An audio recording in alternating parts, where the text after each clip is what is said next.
Hello everyone, welcome back to our channel Journey to the Excellence. So in this video we will discuss the prospectus for GNDU Guru Nanak Dev University. तो वैसे तो prospectus जो होता है वो हर साल नया आता है, बट उसमें कोई ख़ास चेंजेस नहीं होते. तो एक बार आप देख लो, और prospectus आपको डाउनलोड कर खुद पढ़ना चाहिए. बट यहाँ पे हम मेन पॉइंट्स जो हैं वो डिस्कस कर देते हैं. ठीक है, तो ये अपनी GNDU है. कंटेंट्स दिए हुए हैं इन्होंने, जैसे कि पहले पेज पे, उसका हमें कोई काम नहीं है. We will discuss only the important points. ये इन्होंने GNDU दिखाई हुई है. तो यहाँ हम देखते हैं.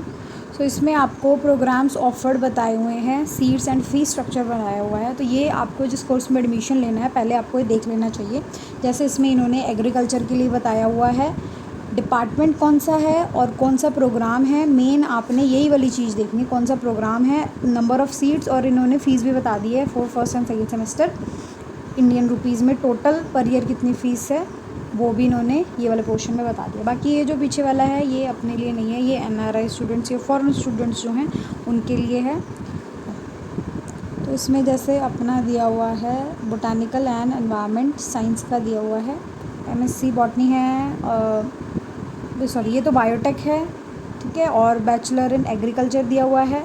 MSc botany 5 year integrated program भी दिया हुआ है. इसके अलावा जो ये नॉर्मल है अपनी MSc, ये वाली 2 ईयर भी दी हुई है, एनवायरनमेंट साइंस है. और इन्हीं के आगे इनकी सीट लिखी है. जैसे अगर मैं फ़िलहाल MSc बॉटनी की देखूँ तो 60 सीट्स हैं इनकी. 35,955 जो है वो फ़ीस है. ये तो बराबर ही है काफ़ियों के लिए फ़र्स्ट सेमेस्टर की. और ये वाली फ़ीस आपको काउंसलिंग के टाइम पे लेके जानी पड़ती है सारी. और ये वाला जो है ये इनका सेकंड सेमेस्टर का फ़ीस है. टोटल भी इन्होंने बताया हुआ है 47,905 है. और ये फॉरेन और NRI स्टूडेंट्स के लिए इनमें 12 सीट है और $1030 में दिया हुआ है. ये वाली फ़ीस फर्स्ट सेमेस्टर की है, ये सेकंड की है, और ये टोटल $1,400 उनके हैं. ठीक है, ऐसे अगर हम केमिस्ट्री की बात करें तो ये केमिस्ट्री दिया हुआ है. केमिस्ट्री भी इनके पास 5 ईयर इंटीग्रेटेड प्रोग्राम है. ठीक है, और 2 ईयर्स का नॉर्मल है. अप्लाइड केमिस्ट्री फार्मास्यूटिकल्स में भी है, तो वहाँ सीट्स देख सकते हैं आप. इंटीग्रेटेड प्रोग्राम की जो है वो ज़्यादा सीट्स हैं. फिर है नॉर्मल, आपकी नॉर्मल जो BSc है उसकी, BSc कह रही हूँ, MSc केमिस्ट्री उसकी 77 है. अप्लाइड केमिस्ट्री की 20 है. ठीक है, फ़ीस जो है इन तीनों की सेम ही है, इधर भी सेम है, वही बॉटनी वाली है. ठीक है, तो ऐसे ही आप लोगों ने अपना जो कोर्स है जो आप करना चाहते हो वो आप देख सकते हो. जैसे कंप्यूटर साइंस का दिया हुआ है इस तरीके से, यू कैन सी. इसलिए मैं आपको बोल रही हूँ खुद डाउनलोड करके पढ़ना चाहिए. बट कईयों को समझ नहीं लगती हैं कई वाली बातें. कि जब मैंने देखा तो मुझे भी कई सारी बातें नहीं समझ लगी थी, तो वो मैं आपको बता दूँगी. अभी जैसे इन्होंने नोट दिया हुआ है कि जो सेलेक्टेड स्टूडेंट हैं, ठीक है जी, तो उनको उनकी डिपॉजिट फ़ी करनी है within the 2 working days after the selection list is displayed on the notice board of the concern department. ठीक है, नहीं तो जो सीट है वो वेकेंट कर देंगे ये, और जो वेटिंग लिस्ट में है वो डाल देते हैं. तो फ़ीस तो ना, फ़ीस का तो ऐसे होता है कि काउंसलिंग के टाइम पे ही आप ले जाओ पूरी फ़ीस, तभी के तभी सीट अलॉट हो जाएगी. डिले करना ही क्यों है, कि देनी तो है ही, आपने पहले भी देनी, बाद में भी देनी है. हाँ, यहाँ इन्होंने दिया हुआ है कि ऊपर वाली फ़ीस के अलावा भी एग्ज़ामिनेशन फ़ीस जो होती है वो भी चार्ज करी जाएगी at the time of admission. ये कुछ इन्होंने इंपॉर्टेंट नोट्स दिए हुए हैं. तो इसमें इन्होंने दिया हुआ है कि जो रूल्स मैंशनड है ये आपने देख लेने हैं. ठीक है, तो इसमें कोई ख़ास बात नहीं है. नेक्स्ट जो इम्पॉर्टेंस होती हैं वो यही है, guideline for registration and admission process. Simple रहता है एडमिशन प्रोसेस. इसमें आपने पहले क्या करना होता है कि पहले आप जाकर के अपने आप को रजिस्टर करो GNDU की साइट पे. तो GNDU की अपनी खुद की साइट है, GNDU लिखो गूगल पे तो वहाँ आ जाता है. जब एडमिशन चलनी होंगी ना तो वो वाले मंथ में जाके वहाँ आ जाता है. फिर वहाँ पर ना ऑनलाइन एडमिशन लिंक लिखा होता है. तो जैसे मेरा ये GNDU लिखा ही पड़ा है, तो इसको हम खोल लेते हैं. तो जो पहली वाली साइट है यही GNDU की साइट है. ठीक है, तो इसको हम खोल लेते हैं. तो ऐसे आप GNDU की साइट पे जब आओगे, अगर आप फ़ोन में चलाते हो तो यहाँ से खोल के ना इसको डेस्कटॉप साइट कर लिया करो, तो सही रहता है. तो ये अपनी GNDU की साइट खुल गया. तो यहाँ पे ना जैसे ये आ जाएगा, देखो GNDU एडमिशन दिख रहा है ना, ये जो चल रहा है ये वाला, तो यहाँ पे व्यू आ जाएगी। इसके अलावा अगर आपको यहाँ से नहीं करना है ना, तो यहाँ पे जब आप GNDU गूगल पे लिखते हो तो इनके नीचे आ जाता है कि जैसे ये रिज़ल्ट हो गया, ऑनलाइन एडमिशन फॉर्म लिंक है, स्टूडेंट है, तो ये हमने जो ऑनलाइन एडमिशन फॉर्म लिंक है ना, यहाँ पर क्लिक करना होता है। तो इससे जो है आपका ऑनलाइन एडमिशन का जो है ये ओपन हो जाएगा। उसके बाद आपने GNDU एडमिशन लिंक पे जाना रहता है, ठीक है। उसके बाद आपने यहाँ पे इन्होंने दिए ही हुए हैं, जैसे एडमिशन के लिए इन्होंने दिया हुआ है प्रोस्पेक्टस दिया हुआ है, एडमिशन नोटिस दिया हुआ है, एंट्रेंस टेस्ट रिजल्ट दिया हुआ है, काउंसलिंग शेड्यूल दिया हुआ है और ऐसे सारा कुछ दिया हुआ है। बट पहले ना आपको रजिस्ट्रेशन करनी रहती है, उसके बाद ये सब करना होता है। तो ये बाकी इन्होंने गाइडलाइंस जो हुई हैं वो दी हुई हैं कि सारे प्रोग्राम का जो है ना वो इन्होंने एंट्रेंस टेस्ट कंडक्ट करना है, उसकी फिर मेरिट बनेगी और तब जा कर के एडमिशन होएगा। पहले इन्होंने स्टेप्स भी दिए हुए हैं कि पहले आपने लॉगिन आईडी और पासवर्ड जो है वो जनरेट कर लेना है, ठीक है। इनकी साइट पे जाके सारा इन्होंने खुद बताया भी हुआ है। देखो जैसे ऑनलाइन रजिस्ट्रेशन के लिए ये वाली साइट पे आपने जाना है, ठीक है, और फिर रजिस्टर आपने कर लेना है लॉगिन आईडी पासवर्ड बना के, अपनी जो भी डिटेल्स वो मांगते हैं नेम वगैरह वो फिल करके। 1300 रुपीज़ जो है वो जनरल कैटेगरी के लिए लगते हैं, 650 SC/ST के लिए लगते हैं फॉर पंजाब डोमिसाइल ओनली। यानी कि अगर आप SC/ST कैटेगरी हैं आउट ऑफ पंजाब स्टेट तो फिर आपको 1300 ही देने पड़ेंगे। SC/ST 650 only for Punjab domicile, ठीक है। तो ये फिर आप पे करके, देखो इन्होंने बताया हुआ है, हाँ आप एक से ज़्यादा प्रोग्राम में अप्लाई कर सकते हो। जैसे मान लो मैंने केमिस्ट्री के लिए करना है, ठीक है, तो उसके लिए ये इन्होंने गलत लिख दिया, ये 1300 है यहाँ पे, 1300 आपने करना है। अगर आपने 2 के लिए करना है फिर आपको 200 एक्स्ट्रा देने पड़ेंगे, 100 रुपीज़ एक्स्ट्रा देना पड़ेगा। और उसके बाद एक और करना है तो फिर आपको मतलब 100 रुपीज़ जो हैं वो ऐड होते रहेंगे, ठीक है। उसके बाद आपका ये सब है। उसके बाद आपका एप्लीकेशन फॉर्म रहता है, उसको फिल कर देना होता है 10th 12th ग्रेजुएशन के मार्क्स। अगर ग्रेजुएशन के मार्क्स नहीं आए हुए होते हैं तो वो कह देते हैं वहाँ 0 डाल दो। तो अपीयरिंग स्टूडेंट्स जो होते हैं जिनका लास्ट सेमेस्टर का रिज़ल्ट नहीं आया होता वो भी अप्लाई कर सकते होते हैं। फिर आपका एडमिट कार्ड आ जाता है, एडमिट कार्ड निकालो, उसका प्रिंट, पेपर देने जाओ, पेपर यूनिवर्सिटी के अंदर ही होता है। उसके बाद काउंसलिंग डेट होती है, तो काउंसलिंग सभी की होती है जितने भी अपीयर होते हैं, जितने भी क्वालिफाइड होते हैं, ठीक है। अब ये इंपॉर्टेंट है, आपने काउंसलिंग के टाइम पे लेकर क्या क्या जाना है।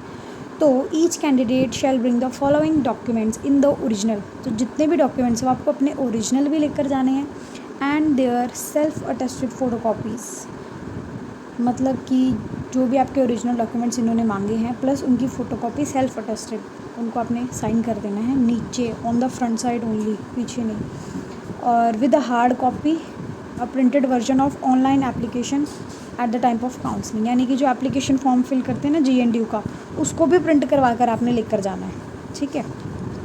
तो ये हो गया। अब उसके बाद कौन कौन से फिर डॉक्यूमेंट्स ये कह रहे हैं, ये मेट्रिकुलेशन यानी कि 10th वाला डॉक्यूमेंट, ये डेट ऑफ बर्थ का टेस्टिमनी होगा। इसके अलावा आपकी detailed mark card of the qualifying exam, इसका मतलब है कि जो आपका आएगा ना लिस्ट आती है, आपकी रैंक वाली लिस्ट आती है, मार्क्स तो ये बताते नहीं है, सीधी रैंक वाली, तो वो वाला प्रिंट आउट निकलवा के जहाँ आपका रोल नंबर है उसको हाईलाइट कर लो, ठीक है। उसके बाद है 2 recent photograph duly assisted by the principal, तो आपने अपनी 2 फ़ोटो लेनी है, ठीक है। प्रिंसिपल अपने स्कूल कॉलेज जहाँ पर भी थे वहाँ पे जाके स्टैंप लगवा कर साइन करवा लेना है। और फिर वो कहते हैं कि इसको आपने पेस्ट कर देना ऑन द फॉर्म। उसके बाद रिज़र्वेशन सर्टिफिकेट इन्होंने बोला है, तो रिज़र्वेशन सर्टिफिकेट जो SC/ST OBC हैं उनके लिए होएगा। Residence certificate wherever applicable दिया हुआ है। उसके बाद इन्होंने बोला है कि जिन्होंने अपनी जो एग्ज़ामिनेशन है ना यूनिवर्सिटी है, ये मेरे ख्याल PG के लिए ही होगा, PG के लिए ही होगा, क्योंकि अगर उनकी यूनिवर्सिटी वो बदल रहे हैं तब आपको माइग्रेशन सर्टिफिकेट देना है, तो +2 के बाद तो नहीं होता है, ठीक है। उसके बाद इन्होंने BA BTech का दिया हुआ है कि उनको क्या क्या लेकर जाना है, ठीक है। उनको JEE का जो है मेंस का एडमिट कार्ड भी लेकर जाना है, स्कोर कार्ड भी लेकर जाना है। तो आप भी ना GNDU के आपके पास ना 3 फॉर्म्स होंगे, कैसे वो मैं आपको बता देती हूँ। GNDU के कौन से 3 फॉर्म्स होंगे। पहला होएगा जो आपका एडमिट कार्ड होगा वो लेकर जाना अपना। दूसरा जो डॉक्यूमेंट होएगा वो होगा जो आपका स्कोर कार्ड होगा, जिसमें आपकी रैंक लिखी होएगी और रोल नंबर लिखा रहेगा उसको हाईलाइट करके। तीसरा जो आपका होएगा वो होएगा एप्लीकेशन फॉर्म, ठीक है, जो आपने फिल करा होगा। तो ये तीनों चीज़ें आपने लिख करके जाना। फिर रिज़र्वेशन का इन्होंने बताया हुआ है, तो रिज़र्वेशन वाले पढ़ लेना कि जितने भी कैंडिडेट्स हैं जिनका एग्ज़ाम एंट्रेंस टेस्ट के थ्रू होना है उनको काउंसलिंग के लिए आना है। ओके, काउंसलिंग शेड्यूल दिया ही होता, अभी साइट पे मैंने आपको दिखाया ही था।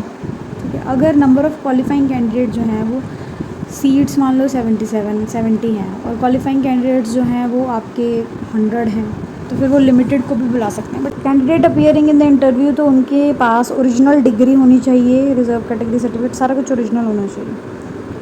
ठीक है, काउंसलिंग है जनरल कैटेगरी काउंसलिंग जो है वो पहले की जाएगी। उसके बाद ये कह रहे हैं अगर कोई भी रिज़र्व कैटेगरी की सीट जो है वो फुल नहीं होती, फिर वो उसको ओपन एडमिशन बना देते हैं जनरल कैटेगरी के लिए। मान लो एससी की सीट हैं अपनी 15, बच्चे जो एडमिट हुए हैं 13, 2 बचेगी, तो जो 2 बची हैं वो फिर जनरल कैटेगरी वाले भी आ सकते हैं। अगर किसी ने भाई एक से ज़्यादा रिज़र्व कैटेगरी में अप्लाई करना है तो आपको जो है अलग अलग फॉर्म्स जो हैं वो देने पड़ेंगे, अलग अलग फ़ी आपको देनी पड़ेगी। ठीक है, और कैटेगरी आप चेंज फिर नहीं कर सकते। ये क्या बात है, एक ही कैटेगरी का होएगा एक इंसान, इतने सारे का कैसे हो सकता है।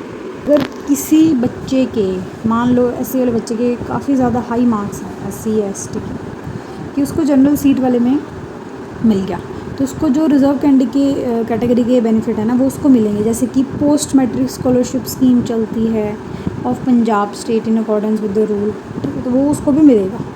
जो कैंडिडेट जनरल को बिलोंग करते हैं, रिज़र्व कैटेगरी को बिलोंग करते हैं, अदर देन एससी एसटी, जिनको 30% से लेस मार्क्स आए हुए हैं, वो एलिजिबल नहीं है एडमिशन के लिए, भले ही सीट अवेलेबल क्यों ना हो।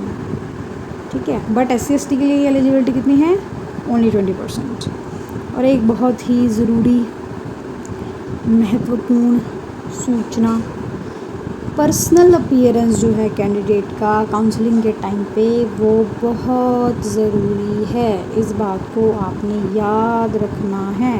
जो सिलेक्टेड कैंडिडेट हैं उनको अपनी फ़ी डिपॉज़िट करनी है with in the 2 working days. अगर आप नहीं कर दोगे तो जो सीट है उसको ये वेकेंट डिक्लेयर कर देंगे और जो नेक्स्ट बंदा है वेटिंग लिस्ट में उसको ये सीट अलॉट कर देंगे। क्लियर। फिर ये कह रहे हैं जितने भी एडमिशन हैं वो प्रोविंशियल हैं और वो उनको कैंसिल किया जा सकता है अगर इन्फॉर्मेशन जो आपने दी हुई है फैब्रिकेटेड है या फॉल्स है। रिफ़ंड ऑफ फ़ी सिक्योरिटी, हाँ ये भी मान लो आपने फ़ीस दे दी, नहीं आपको एडमिशन चाहिए, ठीक है, तो उस केस में आपकी जो फ़ीस है वो रिफ़ंड हो जाएगी और बस ये जो 2000 रुपये हैं वो कम करेंगे। मान लो आपने 35 दिए तो 33 जो हैं वो वापस कर देंगे। बस this is the important date and time दी हुई है इन्होंने। जैसे कि हम अपना किसका बताते हैं आपको, ये बताते हैं, जैसे बायोटेक का बता देती हूँ। बायोटेक में आपका दिया हुआ है ना एमएससी बायोटेक, तो ऑनलाइन रजिस्ट्रेशन की दिया हुआ है, रजिस्ट्रेशन एप्लीकेशन कब ख़त्म होएगा, डेट ऑफ दिया हुआ है, टाइम दिया हुआ है, वेन्यू दिया हुआ है, कोऑर्डिनेटर। जैसे केमिस्ट्री का हम देख लेते हैं, एमएससी केमिस्ट्री के लिए 8 तारीख से लेके 11 तक फॉर्म भरे जाएंगे। 17 को पेपर है, 10 से 11:30 लेक्चर थिएटर में है एंड या 19 को काउंसलिंग है। So this is also very important, you should look upon these things.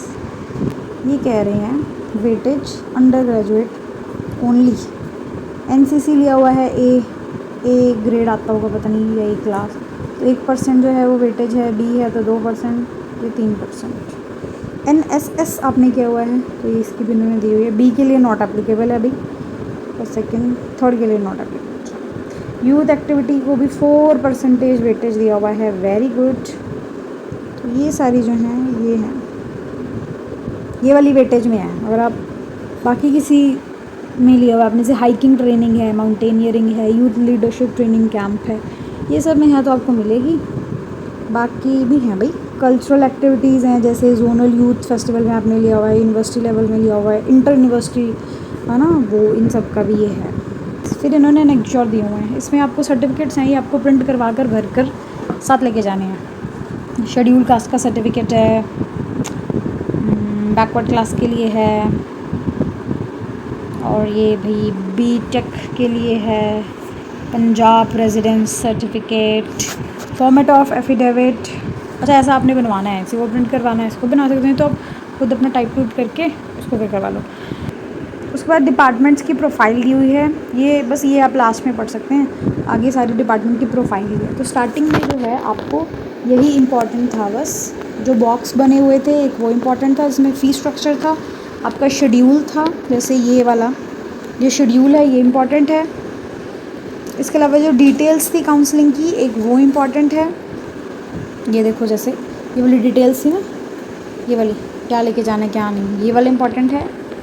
And apart from this is important about the fees. बाकी जो डिपार्टमेंट है जिसमें भी आपने लेना है वो आप देख सकते हो। That's it for this video, thank you for watching.